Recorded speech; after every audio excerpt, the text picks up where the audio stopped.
I'm not living at home anymore. Since my decease, my wife, my widow Beryl, has decided to put our lovely home, Kia Ora 36 Gallipoli Crescent, on the market. It was the first really big decision she made on her own, and I can't really say she reached it without a certain amount of help and advice from our dear old friend and neighbour, Clary Lockwood, who lives at 43 Gallipoli Crescent. The day after my funeral, Clary popped up on the front porch in his supportive capacity for a cup of tea, and in no time he was sitting in the lounge-room, helping himself to a slice of Beryl's famous passion sponge. He looked across the lounge at my favourite old armchair, and he said it gave him the creeps to see it, because if he half-closed his eyes, he could just about see me still sitting in it, which wasn't too far from the truth in view of the fact that I was. Well, in no time they'd heaved it, chucked it on the back of his immaculate Vanguard ute. Still, you can get pretty attached to furniture, and furniture can get quite attached to you, which is why we've all ended up here in the Holy Trinity Voluntary Helpers Opportunity Shop. Of course, it's a big period of adjustment, Death, and you do miss your bits and pieces.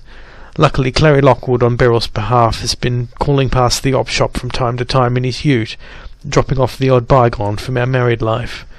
The other day he called past with 2 tea chests full of my left-off effects, including the odd wedding present I'd completely forgotten about. There was a cake dish in the shape of a lettuce leaf with a couple of chipped tomatoes up one end. There was an assortment of rabbit jelly moulds, and the pianola roll that Beryl bought once when she thought she was going to get a pianola. Oh, and the Namco pressure cooker that she was always too frightened to use, ever since the lady next door had to scrape her beef stroganoff off the kitchen ceiling. Beryl's Spaxadrine inhaler is in the op shop now.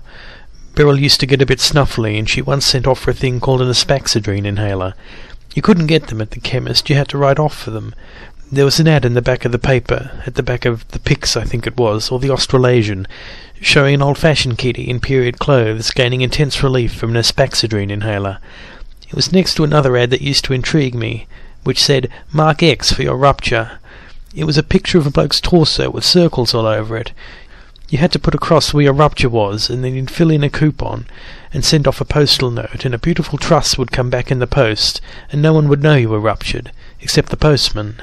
Anyway, we had to fit this Spaxadrine inhaler together. It said even a child could do it, but we never could find a kiddie to show us how.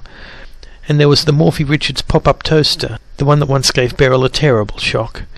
She was trying to dig out a crumpet with a fork. That's a mug's game.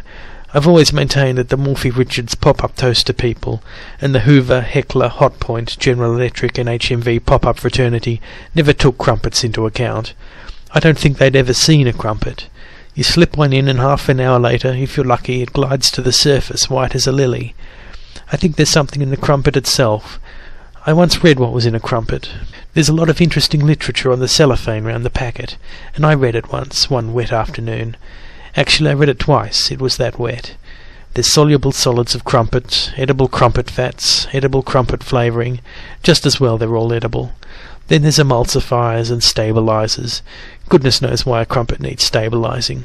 To stop it falling off the plate, I suppose. And then there's niacin, lecithin, riboflavin, trace elements and enzymes.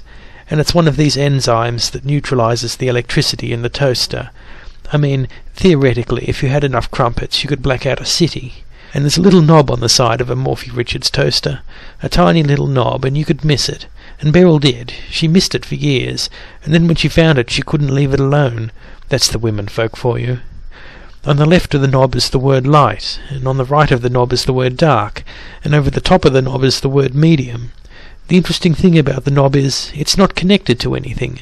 It's got a mind of its own. That's when Beryl reached for the fork, thereby making a near-fatal mistake. But it beats me that a household appliance that can't even push up a crumpet can throw a woman from one side of the kitchen to the other. Since my cremation, I've kept a pretty low profile, but you'd be amazed the number of people who try to get in touch with you. I never thought of Beryl as a superstitious woman, but the other night Clive and Velda Clissold came round.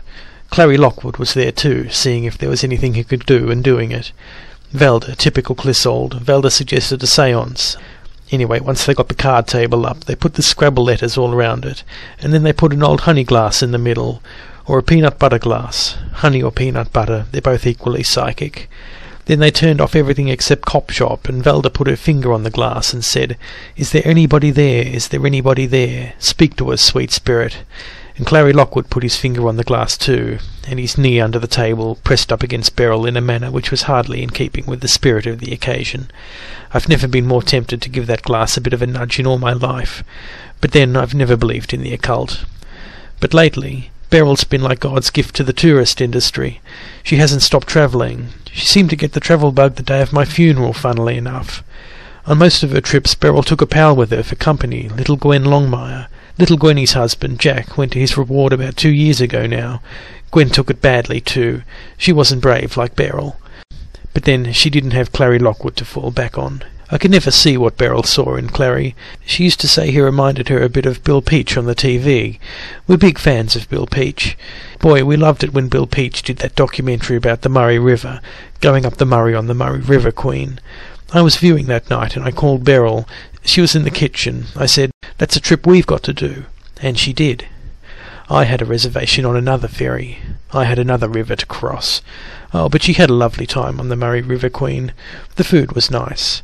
But the highlight of highlights on that trip was the fancy dress dance. Beryl and Gwen went as two jolly swaggies from waltzing Matilda. But we used to love fancy dress dances in the old days before the war, when we were young. I'll never forget one we went to at a place called Lawn. Beryl went as a Honolulu lady that night in a grass skirt. It took us a fortnight to get the kiwi off her face. And I had a brainwave. I put a sheet over my head and I went as a ghost. I put a sign around my neck that said ghost in case someone thought I was a sheik, because there were 5 sheiks and only one ghost, which was me. And I got the second prize for originality, which gives you an idea of the standard. I reckon I'd be a dead cert for the first prize now. But I'm glad I had my big trip in my sleep. You see, I wouldn't want to end up in an Eventide home or a hospital or a retirement village or a twilight home, smelling of chloroform and Brussels sprouts. That's what they smell like to me. Death and roast dinner, gravy in the grave. And whatever hospital you're in, if you're in a public ward, 3 beds down there's always an old bloke lying flat on his back with his mouth open. And the funny thing is, it's always the same old bloke. I think he's a plant. I think he's put there by some organisation.